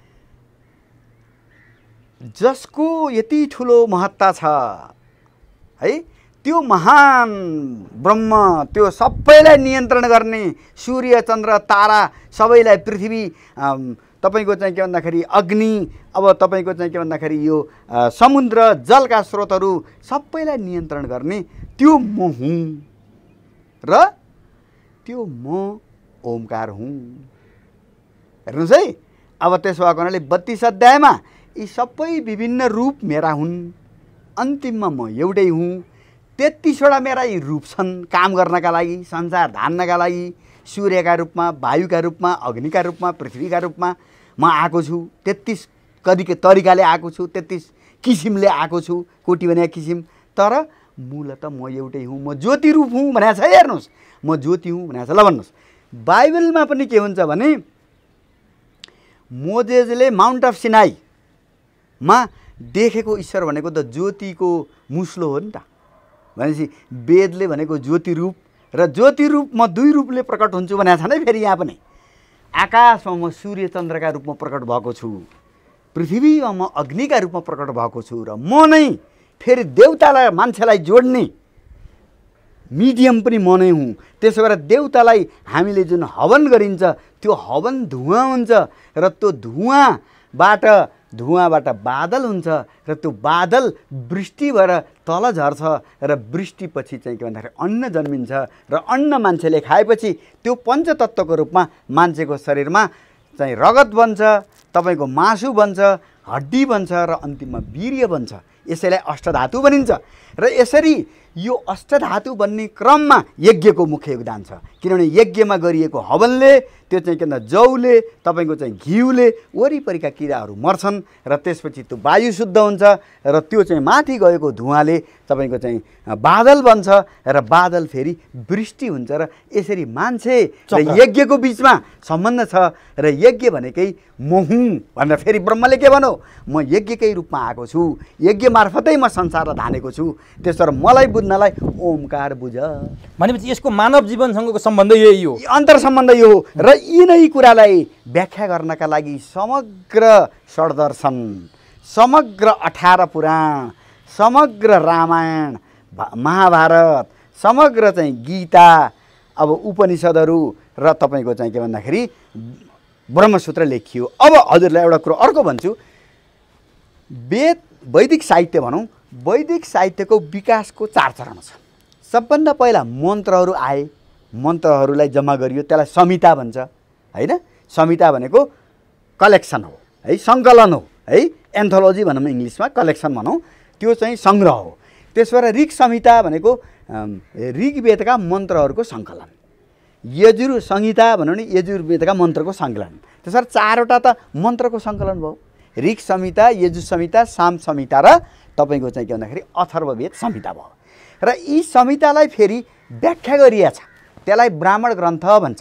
ब्राह्मण ग्रन्थ फेरि तपाईँको चाहिँ निबन्धात्मक छन्, तपाईँको त्यो चाहिँ प्रोजमा छन् है। त्यसो भएर वेदको पहिलो व्याख्या ती ब्राह्मण ग्रन्थ भन्नेले गरेका छन्। ब्राह्मण ग्रन्थ भनेको बाहुनले लेखेर होइन है, वेदको अर्को नाम ब्राह्मण हो। वेदका बारेमा लेखिएको हुनाले त्यसलाई ब्राह्मण ग्रन्थ भनिएको। फेरि त्यसपछि हाम्रो उसले के भनिन्थ्यो भने 50 वर्ष पुगेपछि छोरालाई घर गृहस्थी दिनुपर्छ, छोरा बुहारीलाई, त्यसपछि आफूले समाजसेवा गर्नुपर्छ। र त्यसैलाई चाहिँ के भन्दाखेरि वानप्रस्थ आश्रम भनिन्थ्यो। वानप्रस्थ आश्रममा गएर वास्तवमा सोसल वर्क गर्ने हो र त्यति बेला ज्ञान गुण दिने हो। र त्यति बेला विकास गरिएको ग्रन्थ भनेको आरण्यक। अरण्य भनेको जङ्गल। त्यति बेला जङ्गलमा जाने, गुरुकुल चलाउने। वेदको शिक्षा प्रणाली भनेको गुरुकुल हो है। जुन गुरुकुल भन्छौँ त्यो वेदमा शिक्षकले कसरी पढाउने, विद्यार्थीले कसरी गुरुकुल त भयो, धार्मिक पीठहरूमा बसेर वेद पढ्ने चलन हामीले अहिले देखिरहेछौँ क्या। धेरै ठाउँमा जहाँ धार्मिक पीठहरू छन्, धर्मका मन्दिरहरू छन्, त्यहाँ बसेर पढ्ने प्रचलन बनाइसकेपछि यसलाई अलिकति सङ्कुचित बनाइयो कि भन्ने पनि छन्। यहाँको बहुतै सान्दर्भिक प्रश्न छ। अब यदि वास्तवमा वेदमै सङ्कीर्णता थियो भने, संस्कृत साहित्यमै सङ्कीर्णता थियो भने, युरोपले त्यत्रो लगानी गरेर युरोपका सम्पूर्ण विश्वविद्यालयमा ती चाहिँ ओरिएन्टल डिपार्टमेन्ट्सहरू र जर्मनीमा दर्जन चाहिँ के भन्दाखेरि संस्कृत विश्वविद्यालय खोलेर वेदमाथि पठन पाठन, वेदका प्रत्येक मन्त्रको उच्चारण उनीहरूले सिक्ने, प्रत्येक मन्त्रको अध्ययन गर्ने गर्छन्। अझ नि मलाई यो विषयमा आउनुभन्दा अगाडि जस्तो जर्मनी, बेलायत, फ्रेन्च, अमेरिकाले वेद पढेर समय खर्चिरहेछन् क्या। हामीलाई यहाँ सङ्कुचित अघि भनिहालेँ मैले, यसले पढ्ने यसले नपढ्ने भनेर प्रश्न छुट्याइयो। त्यहाँ चाहिँ तिनीहरूले अझै समय खर्चेर वेद पढ्नेमा चाहिँ आफ्नो समय व्यतीत गरिरहेछन्। यो तपाईँले ठ्याक्कै भन्दै हुनुहुन्थ्यो, यसलाई अझै प्रश्न म यसलाई स्पष्ट पार्छु। वेदका 4 त मैले हजुरलाई भने संहिता, ब्राह्मण, आरण्यक र उपनिषद। हेर्नुहोस् है, वेदमा 1 लाख मन्त्रहरू छन्। 1 लाख मन्त्रमध्ये 80,000 मन्त्र यज्ञसित सम्बन्धित छन्, 16,000 मन्त्र उपासनासित सम्बन्धित छन्। उपासना भनेको प्रार्थना, पूजा हो है। हामीले जुन तरिकाले प्रार्थना र पूजा गरिन्छ त्यसलाई उपासना भनिन्छ। र 4,000 मन्त्र जो पछि गएर पूर्वीय दर्शनका आधार बने, ती 4,000 वेदका ज्ञान चाहिँ मन्त्रहरू हुन्। ती 4,000 वेदका मन्त्रहरूका आधारमा रहेर समग्र पूर्वीय दर्शनको विकास भएको र ती समग्र पूर्वीय दर्शनलाई हामीले भन्दा साङ्ख्य दर्शन, योग दर्शन, वैशेषिक दर्शन, न्याय दर्शन, मीमांसा दर्शन र वेदान्त दर्शन भनेर 6वटा भन्छौँ। र 6वटालाई हामीले 3 ग्रुपमा बाँड्छौँ। फेरि साङ्ख्य र योगको एउटा ग्रुप, वैशेषिक र न्यायको एउटा ग्रुप, मीमांसा र वेदान्तको एउटा ग्रुप। यसरी षट दर्शन पनि भनिन्छ। षट भनेको संस्कृतमा 6, यसरी 6 यिनी छन्। वेदलाई हामी मान्दैनौँ, गुरु परम्परालाई मान्छौँ भन्ने फेरि 3टा छन्। बुद्धिस्ट दर्शन, जैनी दर्शन र चारवाक दर्शन अथवा जसलाई चाहिँ बृहस्पति दर्शन पनि भन्छ। ती गर्दा पूर्वीय दर्शन 9वटा छन्। 9वटामा 3वटाले वेदलाई नमान्ने, गुरु परम्परा मान्ने, आफ्नो पद्धति मान्ने, 6वटाले वेदलाई प्रमाण मान्ने। वेदलाई प्रमाण मान्नेलाई नै हाम्रो चाहिँ के भन्दाखेरि परम्परामा आस्तिक मानिएको छ। आस्तिकको अनुसार जसले वेदको ज्ञानलाई, वेदको परम्परालाई विश्वास गरेर त्यसलाई प्रमाण मान्छ, त्यो प्रमाण मान्ने दर्शन आस्तिक दर्शन। जसले वेदलाई प्रमाण मान्दैन, आफ्नो प्रमाण विकास गरेको छ, त्यो नास्तिक दर्शन भने हुनाले हाम्रो यी सबै दर्शनमा चाहे त्यो आस्तिक हुन् चाहे नास्तिक हुन्, मैले हजुरलाई सुरुमा भने जस्तै हाम्रो जीवन के हो, यो संसार कसरी बनेको छ, यो संसार र हाम्रा बिचमा के अन्तर सम्बन्ध छ, हामीभित्र के शरीर ती 5 पदार्थ मात्रै हो, पृथ्वी, जल, अग्नि, वायु र आकाश, यी 5 पदार्थ मात्रै हुन्। पश्चिमले फेरि 4 पदार्थ मान्छ है, वायुमा के अरे आकाश मान्दैन। उसले चाहिँ पृथ्वी, जल, अग्नि। त्यहाँ छ नि जस्तो जर्मनमा संस्कृतका विश्वविद्यालय छन् भन्छन् हैन, फ्रान्समा छ भन्छन्, अमेरिकामा भन्छन्। त्यहाँ चाहिँ के पढ्छन् उनीहरू? हामीले जस्तै पढ्छन् कि उनीहरूको के छ? म आउँदैछु, त्यो के छ? म त्यसमा आउँदैछु। हजुरले एकदम ठिक कुरा गर्नुभएको छ। 1784बाट अब युरोपले खास गरी व्यवस्थित ढङ्गले संस्कृत पढाइ सुरु गर्यो। किन खोले त्यो पनि भनिदिनुहोस् है। विलियम जोन्सले किन खोले भन्दा उनीहरूले के बुझ्यो भने मान्छे विचारबाट निर्देशित हुन्छ। विचारलाई उसको संस्कृतिले दोहोऱ्याउँछ। संस्कृतिको आधार उसको दर्शन हुन्छ, उसको मिथक हुन्छ, उसको विश्वास हुन्छ, उसको मूल्य सिद्धान्त हुन्छ। र उनीहरूले के पाए भन्दा हिन्दूहरूका मूल्य सिद्धान्तको आधार सबै गएर पुराणको कुरा मिलेन भने, मनुस्मृतिको कुरा मिलेन भने, सरदर्शनको कुरा मिलेन भने त्यसलाई लगेर क्लियरिफाई गर्ने कुरा, स्पष्ट पार्ने कुरा वेद हो भनेपछि उनीहरूले जानेपछि अब 1784बाट रोयल सोसाइटी अफ बङ्गाल खोलियो। इस्ट इन्डिया कम्पनीले पैसा छुट्यायो। उनीहरूले चाहिँ बनारसमा क्विन्स कलेज भनेर उनीहरूले संस्कृत पश्चिमका मान्छेलाई पढ्नका लागि कलेज नै खोले र त्यहाँ चाहिँ इस्ट इन्डिया कम्पनीका अफिसरहरूलाई, त्यहाँ आउने गभर्नरलाई सबैलाई त्यो कलेजमा गएर संस्कृत पढ्नुपर्ने भयो। र अब उनीहरूले 1801बाट के बुझे भन्नुहुन्छ भने यो अरू कालिदास पढेर, रामायण पढेर, महाभारत पढेर त भारतको चाहिँ संस्कृति वेदान्त तपाईँको चाहिँ दर्शन बुझिँदो रहन्छ, यसलाई चाहिँ के भन्दाखेरि तपाईँको वेदै पढ्नुपर्छ भनेपछि उनीहरूले केही विद्वानहरूलाई इस्ट इन्डिया कम्पनीमा जागिर दिएर त्यसमा सबभन्दा प्रसिद्ध मान्छे मैक्स मुलर है, मैक्स मुलर भन्ने मान्छेलाई उनीहरूले के भने उनी 21 वर्षको हुँदा पिएचडी गरिसकेका थिए। उनी जर्मन मूलका बेलायती हुन् र उनलाई चाहिँ के भन्ने हो भने ल तपाईँले समग्र जीवन अब संस्कृत पढ्नमा लगाउनुहोस्, तपाईँले मागेको पैसा हाम्रो कम्पनीले दिन्छ र तपाईँले अब वेद पढेर वेदलाई अङ्ग्रेजीमा उल्था गर्ने हो भनेपछि उनले 1846बाट हेर्नुहोस् उनले वेद पढ्न सुरु गरे। पढ्दै भाष्य लेख्दै टीका लेख्दै उल्था गर्दै गरे। 1846बाट 26 वर्ष जोड्नुहोस् त कति हुन्छ? 1846 र 26 ल 26 वर्ष जोड्नु।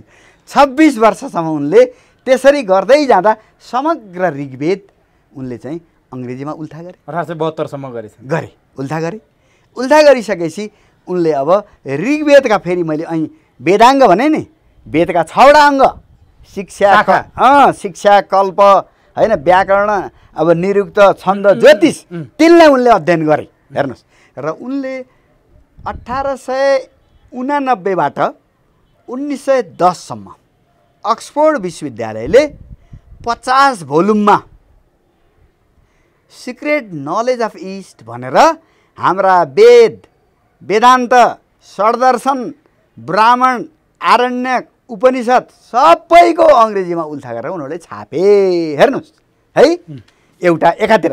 अर्कातिर प्रोफेसर युजेन बर्नुप भन्ने एकजना बहुतै महत्त्वपूर्ण फ्रान्सका प्रोफेसर हुन्।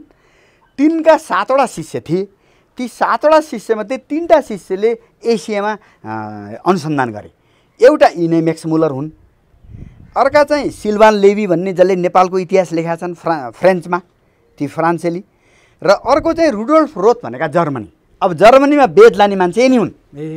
रुडोल्फ रोथ भन्ने मान्छेले के भने भन्दाखेरि हामीले वेदलाई कसरी पढ्ने त भन्दा युरोपमा यिनीहरूको एकदमै ठुलो बर्लिनमा र लन्डनमा यिनीहरूका कन्फरेन्स भए। हामीले वेदलाई कसरी पढ्ने भन्दा मैक्स मुलरले हामीले वेदलाई तुलनात्मक भाषा विज्ञान, संस्कृतका शब्द, ल्याटिनका शब्द, ग्रिकका शब्द जस्तै पितर भन्छ संस्कृतमा, अङ्ग्रेजीमा फादर भन्छ, ल्याटिनमा पेटर भन्छ। ल हेर्नुहोस् सम्बन्ध विश्वास छ नि, मदर, मातृ, मा। ल हेर्नुहोस् हो यसरी उनीहरूले तुलनात्मक भाषा विज्ञानबाट हामीले अध्ययन गर्ने भने हुनाले त्यो फिलोलोजी भन्छ। फिलोलोजीको टेक्नोलोजीलाई ब्रिटिस अब चाहिँ वैदिक विद्वानहरूले त्यसलाई अपनाए। यतातिर रुडोल्फ रोथले र यिनीहरूले वैदिक यो चाहिँ मैक्स मुलर ग्रुपले के गर्यो भन्दाखेरि भारतको वेदलाई सबभन्दा समग्र रूपमा व्याख्या गरेका भारतीय विद्वान आचार्य सायण भन्ने मान्छेलाई मानिन्छ। आचार्य सायणले ऋग्वेद, यजुर्वेद, सामवेद र चाहिँ अथर्ववेदलाई सबै वेदलाई उनले व्याख्या गरेका छन्। हेर्नुहोस् है, र वेदाङ्गका लागि पनि व्याख्या गरेका छन्, ब्राह्मण, आरण्यक, उपनिषद पनि व्याख्या गरेका छन्। सायद संसारमा त्यति धेरै वेदको व्याख्या कसैले पनि गरेका छैन। र ती धेरै ठुला विद्वान मान्छे आन्ध्र प्रदेशका विद्वान थिए। मैक्स मुलरले तिनीलाई आधार बनाए, सायणलाई आधार बनाए। रुडोल्फ रोथले के भन्यो भने होइन, भारतीयहरूले वेदको व्याख्या आफ्नो बुझाइका हिसाबले गरे, यज्ञलाई प्रधान मानेर गरे, यज्ञका आधारमा गरे, हामी त्यसलाई मान्दैनौँ। हामीले ऋषिहरूले जसले मन्त्र बनाए, मन्त्र द्रष्टा र भन्छ है ऋषिलाई, मन्त्रकर्ता र भन्दैन, जस्तै कविता लेखेको भनिन्छ नि, मन्त्र लेखेको भनिँदैन, मन्त्र देखेको भनिन्छ। त्यो त ध्यानबाट भएको ज्ञान हो। जीवनभरि भोगेर जुन ज्ञान हुन्छ नि त्यो दृष्ट ज्ञान हो, देखिएको ज्ञान हो, अनुभूत ज्ञान हो। मैले किताब पढेर जुन ज्ञान हुन्छ नि त्यो चाहिँ के भन्दा पठित ज्ञान हो। त्यसो भएर कविता पठित हुन्छ, मन्त्र चाहिँ के भन्दा अनुभूत हुन्छ। त्यसो भएको हुनाले जर्मनले के भने होइन, यो भारतीय विद्वानहरूले वेदलाई कसरी व्याख्या गरे भन्ने कुरालाई हामी आधार बनाउँदैनौँ। हामी ऐतिहासिक भाषा विज्ञानलाई, हिस्टोरिकल फिलोलोजी, त्यसलाई चाहिँ हामी चाहिँ आधार बनाउँछौँ भनेर उनीहरूले सबभन्दा पहिला काम के गरे भने यिनीहरूले पनि एउटा ठुलो ग्रुप बनाए त्यो 1845तिरबाट। किनभने यिनीहरू त समकालिक हुन् नि, मैक्स मुलर र रुडोल्फ रुथ सिल्वा लेवी समकालिक हुन्। प्रोफेसर युजेन बर्नुफका यी शिष्य हुन्। यी सबै चाहिँ पेरिसमा हुर्केका, पूर्वलाई अध्ययन गर्नुपर्छ, वेद नपढी केही बुझिँदैन भनेर बुझेका मान्छे हुन्। त्यसकारण यिनीहरूले सुरु गरे, एकदम सुरु गरेर। हामीले हिन्दू छौँ नि हामी, हजुर, हामीले वेदाङ्गलाई हेर्ने हाम्रो दृष्टिकोण र ती पश्चिमा विद्वानहरूले वेदाङ्गलाई हेर्ने दृष्टिकोणमा केही न केही फरक त होला नि। बेसिक फरक छ, बेसिक भिन्नता छ, मूलभूत भिन्नता छ। हामीले वेद मन्त्र पढ्यौँ मात्रै त्यसको अर्थ कसैलाई थाहा भएन। ल हेर्नुहोस्, अर्थै नबुझिकन वेद पढियो। जबकि यजुर्वेदको शतपथ ब्राह्मण भन्ने ग्रन्थले के भनेको छ भने अर्थ नबुझी वेद पढ्नु भनेको सुकेको काठ जस्तै हो भनेको छ। हेर्नु, शतपथ ब्राह्मणमा यो मन्त्रै छ, नबुझिकन वेद पढ्नुको कुनै अर्थ छैन। जबकि हिन्दूले के गरे भन्दा केवल वेदका मन्त्र घोक्ने, वेदका मन्त्रलाई उच्चारण गर्ने र वेदका मन्त्रलाई शुद्ध रूपमा राख्ने मात्रै गरेन, शुद्ध रूपमा उच्चारण पनि सिक्यो। प्रत्येक मन्त्र त्यति बेला हेर्नुहोस् है, उनीहरूले के भनेका छन्, हाम्रो ग्रिक समाज, हाम्रो सबभन्दा प्राचीन दर्शन, प्राचीन राजनीति, प्राचीन गणित, प्राचीन दर्शन ग्रिकसित सम्बन्धित छ। ग्रिकको इतिहास 1100 ईसापूर्वसम्म जान्छ। त्योभन्दा पुरानो इतिहास खोज्नलाई हामी वेदमा जानुपर्छ भनेपछि उनीहरूले के गरे भने वेदमा भनिएका प्रत्येक शब्दको उच्चारणको अर्थ के हो, त्यो ऋषिले त्यहाँ कस्तो समाज देखाएका छन्, कस्तो परिवार देखाएका छन्, कस्ता श्रीमान श्रीमतीको सम्बन्ध छ, बाबुआमा र चाहिँ छोराछोरीका बिचको समाज सम्बन्ध कस्तो छ, त्यति बेलाको चाहिँ सामाजिक सम्बन्ध कस्तो रहेछ, राज्य कस्तो रहेछ, गाउँ सहर कस्ता रहेछन्, वेदमा सहरका बारेमा, गाउँका बारेमा के भनिएको छ, घरका गोठका बारेमा के भनिएको छ, वेदमा कस्ता कस्ता पशुहरू रहेछन् होइन।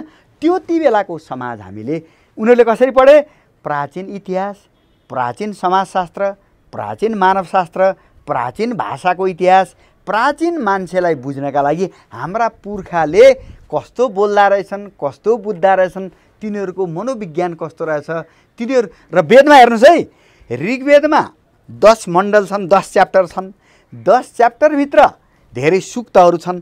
त्यसमा हेर्नुहोस् एउटा पृथ्वी सूक्त भन्ने छ। अहिले हाम्रो वातावरणको कुरा गर्छौँ नि, ऋग्वेदमै पृथ्वीलाई माता, हामी तपाईँका सन्तान हौँ, हामीलाई रक्षा गर्नुहोस्, हामीलाई सिकाउनुहोस् भनेको छ ऋग्वेदमा। हेर्नुहोस्, वातावरणको कुरा गरेको छ।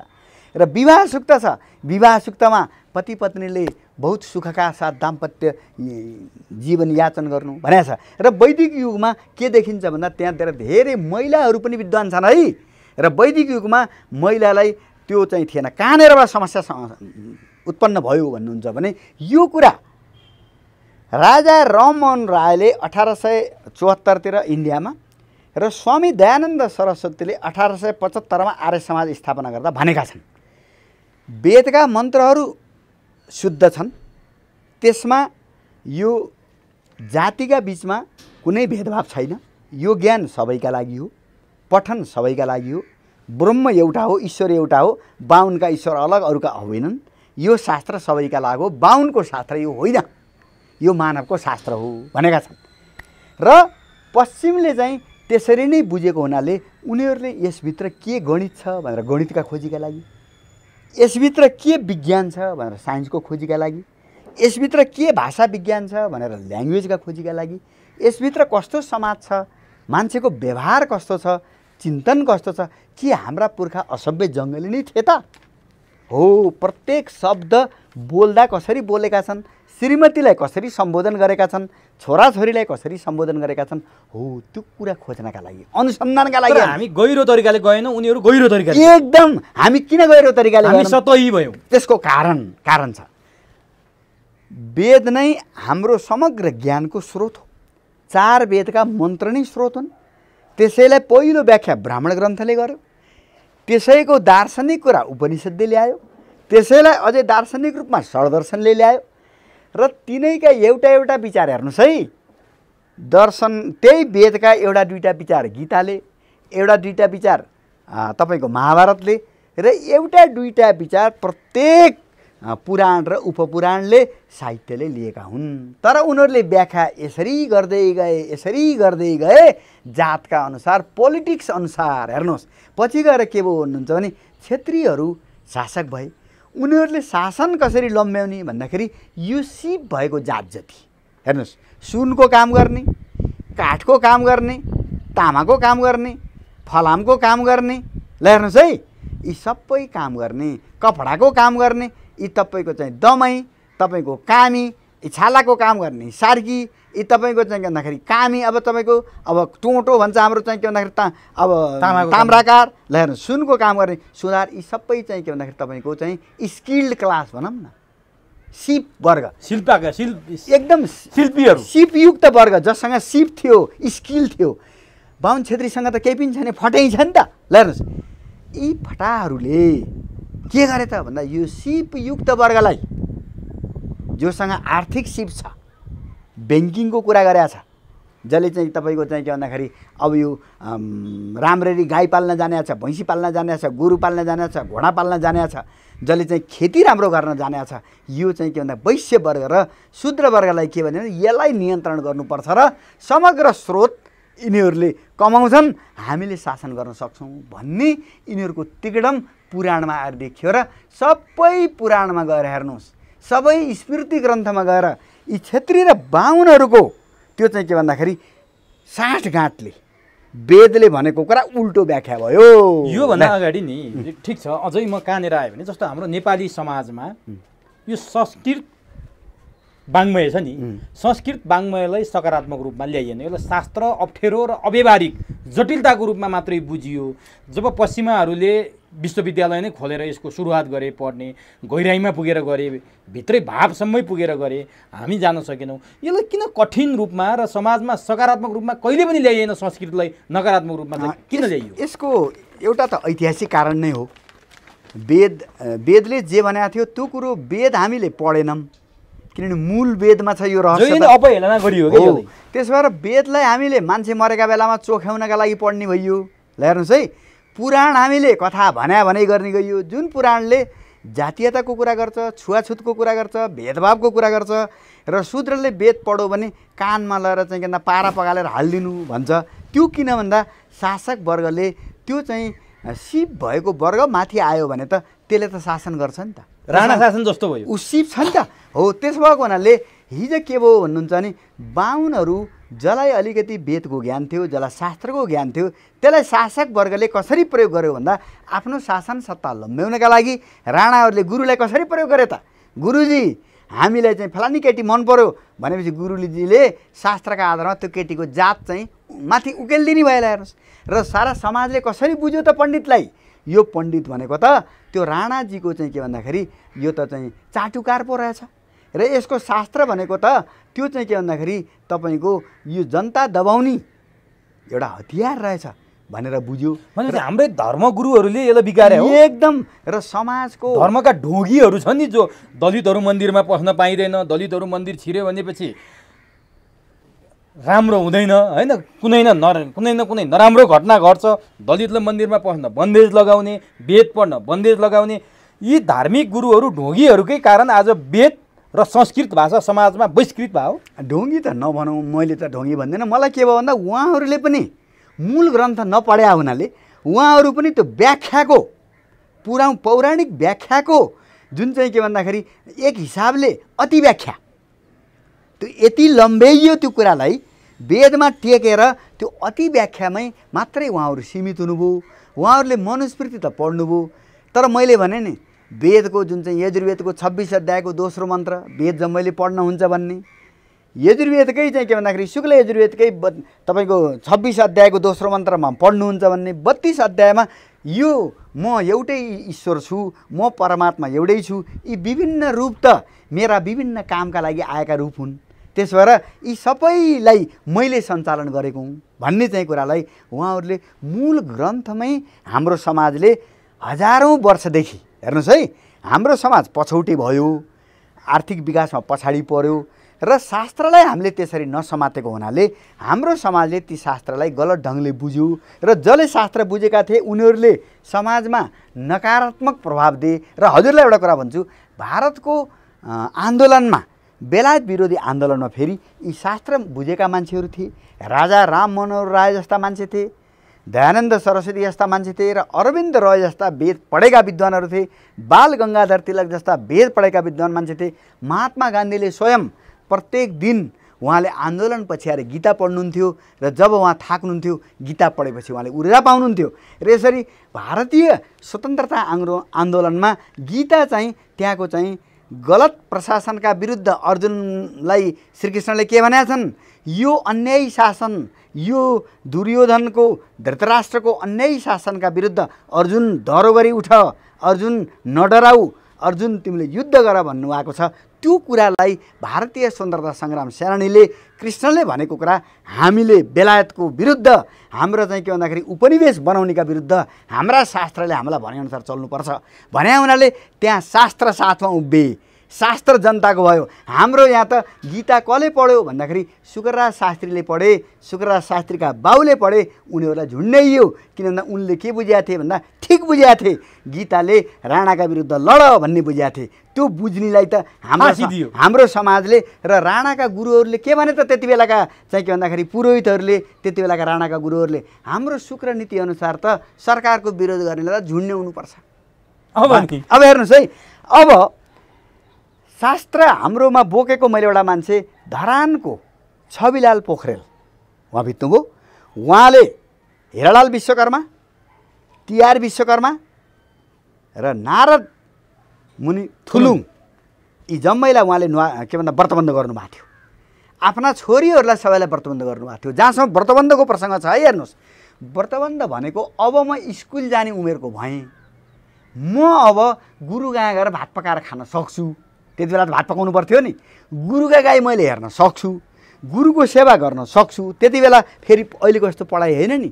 गुरुकुल भनेको त स्टुडेन्ट गएर त्यहीँ बसेर 8 वर्षदेखि 25 वर्षसम्म, कति वर्ष भयो ल गर्नु? 17 वर्ष भयो। 17 वर्ष गुरुकुलमा बस्ने हो। अहिले हामीले नर्सरीदेखि मास्टरसम्म पढ्दा कति वर्ष हुन्छ? 17 वर्ष हुन्छ। ल हेर्नुहोस्, आधार छ त। ल हेर्नुहोस्, ठ्याक्क गुरुकुलमा 8 वर्षमा व्रतबन्ध गर्ने। किन त भन्दा अब यो बच्चा रहेन, अब यो शास्त्र पढ्नका लागि योग्य भयो भनेर गुरु कहाँ यो स्टुडेन्ट हो भनेर बताउनका लागि व्रतबन्ध गरिने भएको हुनाले संसारभरिका स्कुलमा जाने केटाकेटीलाई जनै लगाइदिनु हुन्छ। जनै भनेको I am going to school, I can learn, I am no more child भनेको। हेर्नुहोस्, अब नि यही कुरा भनिरहँदा तपाईँले ठ्याक्कै हाम्रा विद्यालय विश्वविद्यालयहरूमा वेदको पाठ्यक्रम राखेर वेद पढाउँदा अथवा वेद पढ्नुपर्छ भनेर इन्करेज गर्दा के हुन्थ्यो?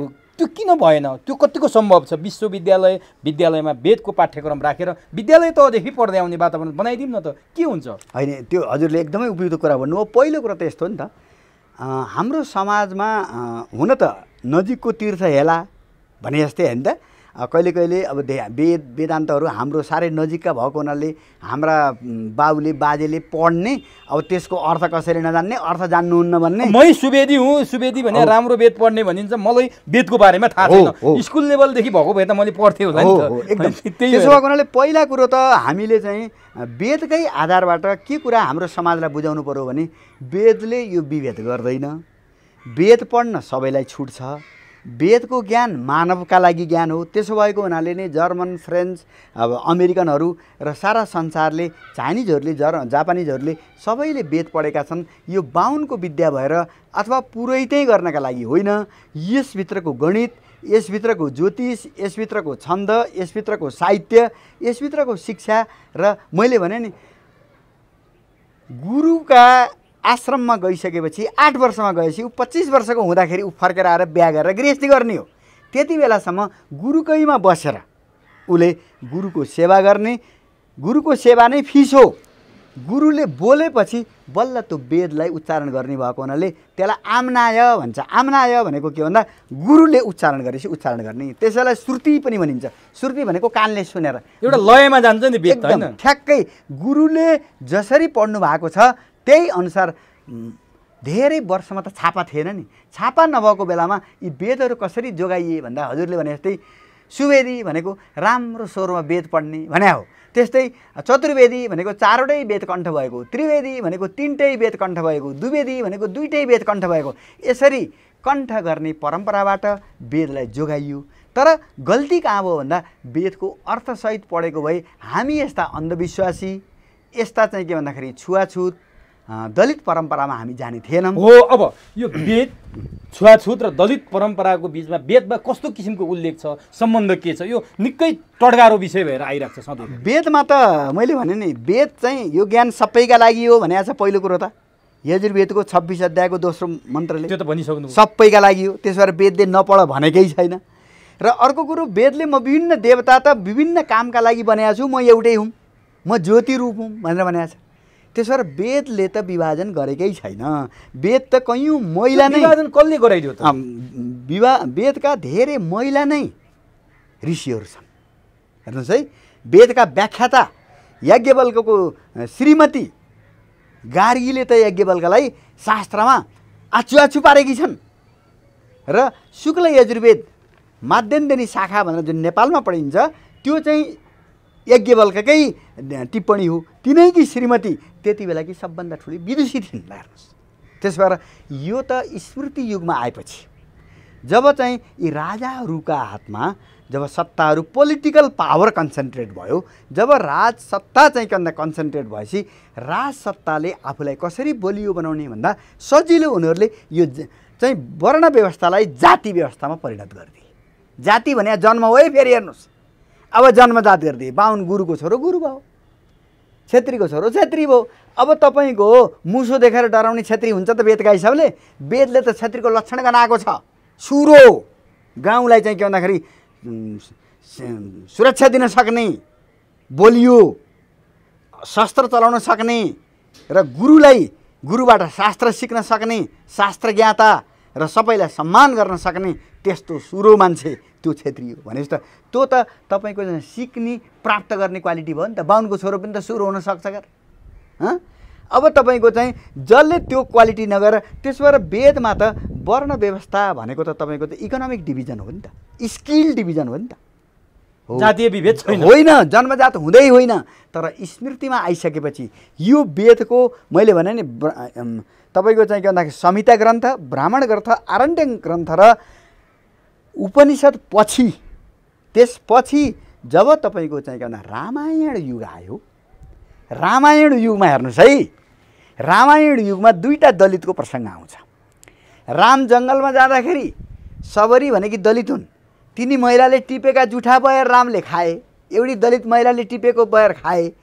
जब रामराज्यको कुरो आउँछ, राम राज्यमा एउटा बाहुनको छोरो मर्यो, मरेपछि बाहुनले चाहिँ छोरो ल्याएर दरबारमा आयो, मेरो छोरो चाहिँ अकाल मर्यो, तपाईँको के राज्य यस्तो भनेपछि रामले सबैलाई चाहिँ चारैतिर खोज्न पठाए, के मेरो राज्यमा किन यस्तो भन्दाखेरि सम्बुक भन्ने एउटा शूद्रले तपस्या गरिरहेको रहेछ, म पनि अब तपस्याका कारणबाट परम शक्तिशाली देवता बन्छु भनेर, त्यसैका कारणबाट राज्यमा यस्तो उपद्रव भयो भनेर सम्बुकको चाहिँ रामचन्द्रले टाउको काटिदिए।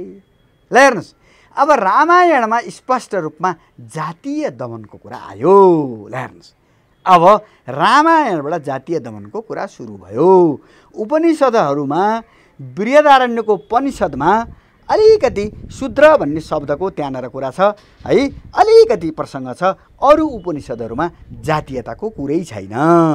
त्यसो भएको हुनाले अब यो उपनिषद युगपछि जब चाहिँ तपाईँको चाहिँ महाकाव्य, रामायण भने महाकाव्य हो है, रामायण भने साहित्य हो, र तपाईँको चाहिँ के भन्दाखेरि महाभारत जब आए, त्यसपछि शासन सत्ता जातीय आधारमा, जन्मका आधारमा अब जातीयता दिगो बनाइदिएको यो, र त्यसैको परिणामस्वरूप नेपालमा राणा शासन भात र पानीमै 104 वर्ष टिक्यो। र तपाईँले नेपालको तत्कालीन समाज पढ्नुभयो भने धेरै मान्छेले ऋण तिर्न नसकेका कारणबाट तिनीहरूलाई चाहिँ के भन्दाखेरि उपाध्यायबाट जैसी बनाइदिएका, तपाईँलाई चाहिँ के भन्दाखेरि बाहुनबाट छेत्री बनाइदिएका, तपाईँलाई चाहिँ ऋण धेरै वर्ष तिर्न नसकेपछि जनै टुटाइदिएर टुप्पी काटिदिएर अछुत बनाइदिएका राणाकालका जिउँदा इतिहास छन्। त्यसले हेर्नुहोस् राजनीतिले यस्तो खालको सामाजिक विभेदन सिर्जना गरेको।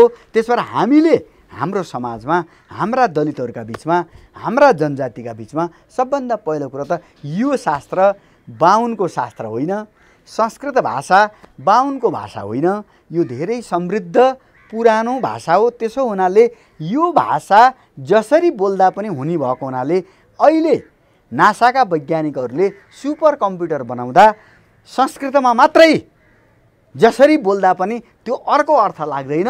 त्यसो भएको हुनाले युरोपको कुनै पनि भाषा संसारको कुनै पनि भाषामा मिस्टेक हुनसक्छ भनेर अहिले नासाका वैज्ञानिकहरूले संस्कृत भाषा सिकिरहेका छन्। र उनीहरूले शिवको ताण्डव नृत्यमा जब शिव ताण्डव नृत्य गर्छन्, जब प्रलय हुन्छ, त्यो नै न्युक्लियर फ्युजन एटोमिक फ्युजनको सबभन्दा ठुलो उदाहरण हो। नाच्दै जाँदा त्यो ताकत त्यो शक्ति निक्लन्छ। जसरी एटम फुट्दाखेरि ऊर्जा आउँछ, शिवबाट त्यो ज्वाला निक्लन्छ। जसरी अब सतीले आफ्नो शरीर कसरी जलाइन् भन्दाखेरि सतीले आफ्नो शरीरबाटै वैश्वानर अग्निलाई उनले प्रज्वलन गरेर शरीर डढो भनिन्छ नि। यसरी अहिले साइन्टिस्टहरू शिवको त्यो नटराजको मूर्तिलाई स्विजरल्यान्डको सबभन्दा ठुलो साइन्स संसारभरिको सबभन्दा ठुलो साइन्स रिसर्च सेन्टर स्विजरल्यान्डमा छ, त्यसको बाहिरपट्टि शिवको नटराज मूर्ति राखिएको छ। त्यो हामीप्रति आस्था भएर हिन्दूप्रति आस्था भएर होइन, यो साइन्ससित जोडिएको छ। शिवको डान्स र न्युक्लियर फ्युजन जोडिएको छ। अब जर्मनीले त यसरी वेद पढ्छ नि त, त्यसबाट उनीहरूलाई वेदका प्रत्येक शब्दको अर्थ छ। ओम भन्ने ध्वनि उनीहरूले माथि आकाशमा जब उनीहरूले रकेट पठाए, रकेट पठाउँदा माथि एउटा ध्वनि आउँछ। त्यो ध्वनि उनीहरूले सुन्दै जाँदा त्यहाँ त ओम भन्ने शब्द आइरहेको छ। भने सबै कुरा विज्ञानसँग हेर्नुहोस् हो। यसो गरेर उनीहरूले के बुझे र अमेरिकामा अहिले ट्रान्सेन्डेन्टल मेडिटेसन भनेर महर्षि महेश योगीले अमेरिकामा गएर विश्वविद्यालय खोलेका छन्। र त्यहाँ कुइरेले वेदलाई फिजिक्ससित गाँसेर वेदका मन्त्र शुद्ध ढङ्गले पढ्ने हो भने जस्तो ऊर्जा तपाईँ चाहनुहुन्छ त्यस्तो ऊर्जा प्राप्त गर्न सक्नुहुन्छ। तर त्यो मन्त्र ठ्याक्क त्यसमा भनेको छ, उठ्ने स्वर, बस्ने स्वर, बिचको स्वर, उदात्त अनुदात्त स्वरित भन्छ तपाईँ, त्यो ट्याक्कै मिल्नुपर्छ। अब गुरु अभ्यासबाट मात्रै त्यो सम्भव छ। अब हेर्नुहोस् अमेरिकामा फिजिसिस्टहरूले भौतिक विज्ञानहरूले मन्त्र पढेर साउन्डमा उनीहरूले रिसर्च गरेका छन् र के पत्ता लाए, त्यो साउन्डले वातावरण सिर्जना गर्छ। मन्त्र 10 जना बाहुनले राम्ररी पढ्ने हो भने त्यहाँ वरिपरिको वातावरण एकदम अर्कै बन्छ। शान्तिपाठ भनेर त्यही हो। तर हामीले त्यति राम्रो कुरा तपाईँ शान्तिपाठ भनेर त्यो हेर्नुभयो भने त्यसमा के भनेको छ, देउ हौ पृथ्वी शान्ति भन्छ, पृथ्वीलाई शान्ति होस्, आप शान्ति, जललाई शान्ति हो, अन्तरिक्ष शान्ति। यसरी चाहिँ हेर्नुहोस् सूर्य शान्ति, सबै सारा ब्रह्माण्डमा शान्ति होस्, पशुलाई शान्ति होस् भनेर यस्तो पनि कुरा हामीले त्यो अर्थ नबुझिकन हेर्नुहोस्। अब यो त बाहुनले पढ्ने हो भनेर पढ्छ बिचारा, यति राम्रो कुरा सारा संसारको कल्याणको कामना गरेको छ। तर रुद्री लाउँदाखेरि चण्डी लाउँदाखेरि सत्यनारायण पूजा गर्दाखेरि पढ्छ, के हो कसैलाई थाहा छैन। यसरी हामीले अर्थ नवर्थ गाई गोविन्द भने जस्तो हामीले सुनलाई 100औं वर्षसम्म यो फलाम सम्झेका छौँ। वेद जस्तो वेद हाम्रो सबै साहित्यको, सबै दर्शनको, सबै कानुनको, इकोनोमिक्सको, पोलिटिक्सको आधार वेद हो। अब म अन्तिममा छु, म एउटा प्रश्न सोध्छु अनि छुट्याउँदा धेरै लामो पनि भयो। आधुनिक शिक्षामा वेदको महत्त्व किन छ भन्ने चाहिँ तपाईँले यति भनिसकेपछि अबको हामी त आधुनिक शिक्षाको कुरा गर्छौँ, वेदको महत्त्व किन छ र कसरी छ यो भनिदिनुहोस् नि टुङ्ग्यामा। अहिले चाहिँ शिक्षा भनेको व्यापारिक साधन बनेको छ। त्यसले गर्दा हाम्रा शिक्षाका मन्दिरहरू, स्कुल, क्याम्पस, विश्वविद्यालयहरू तपाईँको के छ भन्नुहुन्छ भने न त्यहाँ सिक्ने चाहना छ न सिकाउने चाहना छ। त्यो त तलब बुझ्नका लागि शिक्षकले गएर निश्चित समयमा आफूले जानेको ओकल्छ। र विद्यार्थीले फिस तिरेको हुनाले भर्ना भएको हुनाले एउटा कापीको पन्नो ल्याएर त्यसलाई गर्छ। र गुरुकुल परम्परामा सबभन्दा पहिलो कुरो त तपाईँले सिक्नका लागि तपाईँसँग सबभन्दा पहिलो कुरो श्रद्धा हुनु पर्यो। सबभन्दा पहिले म सिक्न चाहन्छु भन्ने भावना हुनु पर्यो। त्यो भावना भएको हुनाले हिजो ऋषिहरू जन्मे, महर्षिहरू जन्मे, मनीषी जन्मे, जसको ज्ञान अहिले सारा संसारले एक एक मन्त्र जर्मनीको एउटा एउटा पिएचडीका लागि पुगिराखेको छ। ल भन्नुहोस्, हो त्यो मनीषी हामीले जन्माउने हो भने, हामीले त्यो वेदको गरिमालाई पुनर्स्थापित गर्ने हो भने गुरुकुलको गुरु शिष्यको मान्यतालाई हामीले स्थापित गर्नुपर्छ। र हाम्रो परम्पराले त एउटा पिता पुत्रको वंश परम्परा हुन्छ भने अर्को गुरु शिष्यको नाथ परम्परा भन्छ। त्यसलाई नाथ भनेको बोलियो, गुरुले बोलेर सिकाएको ज्ञानको हिसाबले गुरु शिष्य भनेको त बाउ छोरा जस्तै हो। त्यो परम्परा हुन्छ र मरेपछि पिण्ड दिनुपर्छ। गुरुकुलको परम्परामा पिताले जन्म दियो, शरीर दियो, र गुरुले बुद्धि विवेक ज्ञान सिप दियो र जीवन सहज बनायो। हो त्यस भएर शिक्षा जीवनसित गाँसिएको थियो। शिक्षा भोलिको जीवन बाँच्नका लागि साधन थियो, आधार थियो। त्यस बेला गुरुप्रति आजीवन मान्छे ऋणी हुन्थ्यो। अहिले त तलब बुझ्ने गुरुप्रति र गुरु शिष्यप्रति मैले केही सिकाउनु छ भन्ने भाव नभएका गुरुप्रति डिग्रीले त त्यो चाहिँ श्रद्धा आउँदैन, त्यो चाहिँ के भन्दा समर्पण आउँदैन। त्यसो भएको हुनाले हामीले जबसम्म गुरुकुल परम्पराको श्रद्धाको भावना, गुरुको भावना ल्याउन सक्दैनौँ तबसम्म अहिलेको शिक्षा केवल व्यापार हुनेछ।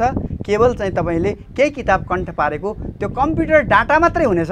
तपाईँ एउटा चाहिँ के भन्दा धैर्यता भएको, संयम भएको, एउटा चाहिँ आचरण भएको, मर्यादा भएको शिष्य, मर्यादा भएको गुरु हुन सक्नुहुने छैन। र जति बेलासम्म त्यो मर्यादा, आचरण, श्रद्धा र त्यागको भावना पढ्नेमा हामी ल्याउन सक्दैनौँ तबसम्म यो पढाइको कुनै सान्दर्भिकता जीवनका सन्दर्भमा सार म देख्दिनँ। जय होस्। हस् हस्, समय दिनुभयो। आज बिल्कुल फरक खालको बहस गरियो। दर्शकले के कस्तो मन पराउनुहुन्छ यो पक्कै पनि नयाँ छ र यो सुरुदेखि अन्तिमसम्म हेरेपछि केही न केही ज्ञान पाइन्छ। यसको लागि तपाईँलाई हार्दिक धन्यवाद। मलाई पनि यो अवसर दिनुभयो। मैले पनि केही कुरा अब वेदका विषयमा त 1-2 घन्टा बोलेर हुँदैन। यो हप्ता दिनसम्म लगातार कमसेकम हामीले अलिकति अन्तर्क्रिया गर्न पायौँ भने मलाई लाग्छ कि हाम्रा श्रोता नेपाली चाहिँ दाजुभाइ दिदीबहिनी बाबुआमाहरूलाई यो हाम्रो ग्रन्थप्रति हामीले अन्याय उपेक्षा गरेका रहेछौँ। मूल ग्रन्थ वेद हो। वेद चाहिँ 13 दिनमा चोख्याउने ग्रन्थ होइन। वेद प्रत्येक दिन एक मन्त्र पढेर त्यसको अर्थ बुझेर त्यसलाई भाषा विज्ञानका हिसाबले, समाजका हिसाबले, इतिहासका हिसाबले हामीले त्यसलाई बुझेर जीवनलाई समृद्ध बनाउने कुरा हो भन्ने सन्दर्भमा अलिकति पनि हामी अगाडि बढ्न सक्यौँ भने मलाई लाग्छ कि यो समाजका लागि, हाम्रा देशका लागि, हामी आफैका लागि पनि न्याय हुन्छ भन्ने मलाई लाग्छ। हस्, धन्यवाद।